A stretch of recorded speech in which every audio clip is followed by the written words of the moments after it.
Okay, so here's what I wanted to talk about and demonstrate.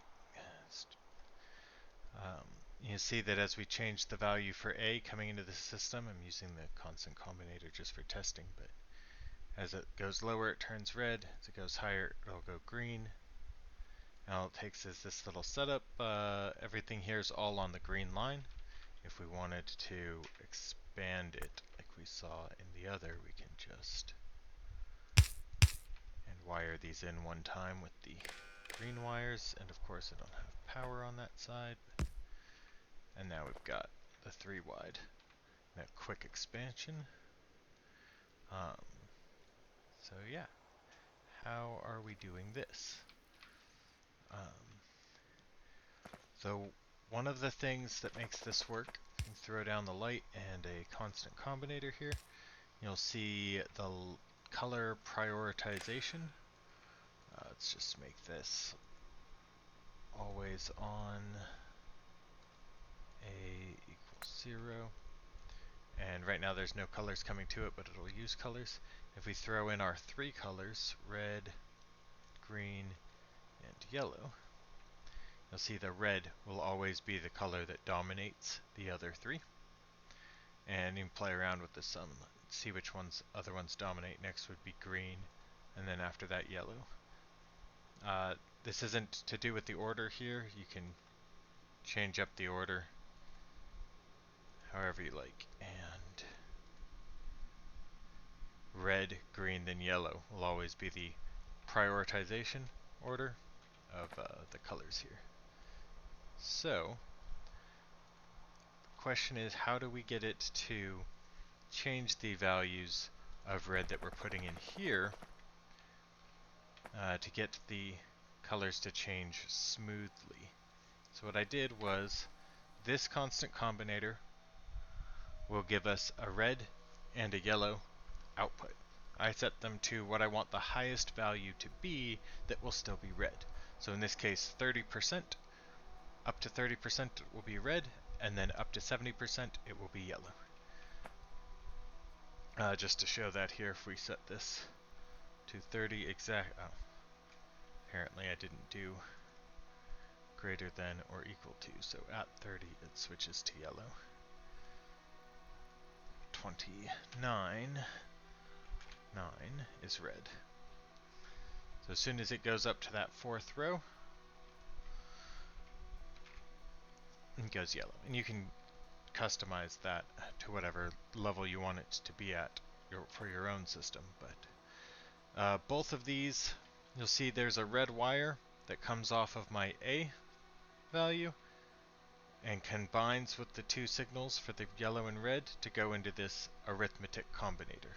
You see in the right side of the screen that we have an input of 70 yellow, 30 A, and 30 red, but we're only outputting 40 yellow because this will take each and subtract A from it, meaning that this is going to output a smaller value for red all the time, and as A increases, so if we here, we'll see we're outputting red, as A increases, red will eventually fade away and become yellow. But because green prioritizes over yellow, we have to treat green just a little bit differently.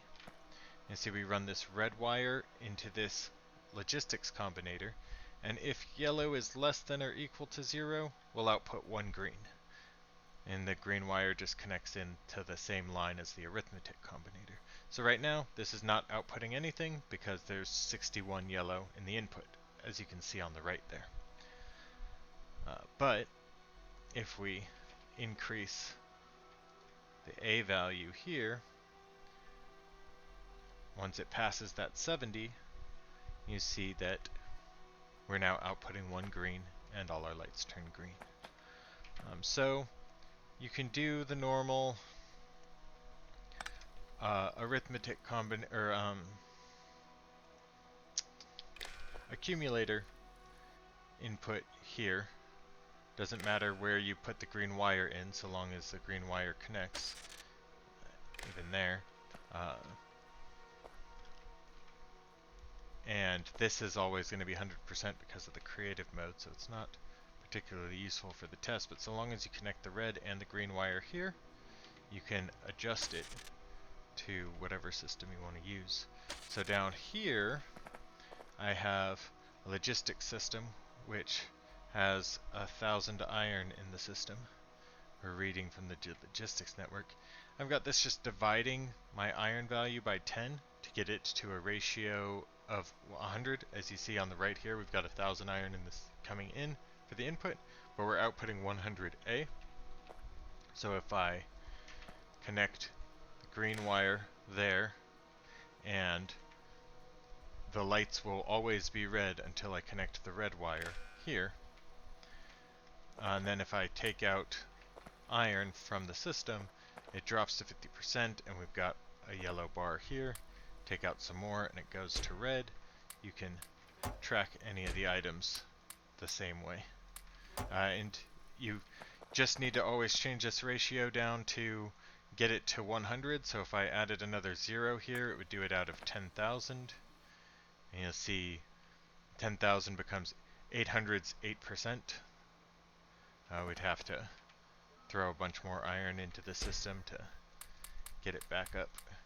You can monitor for any value that way and set similar alerts to what you already showed in your picture. There's 1400 now.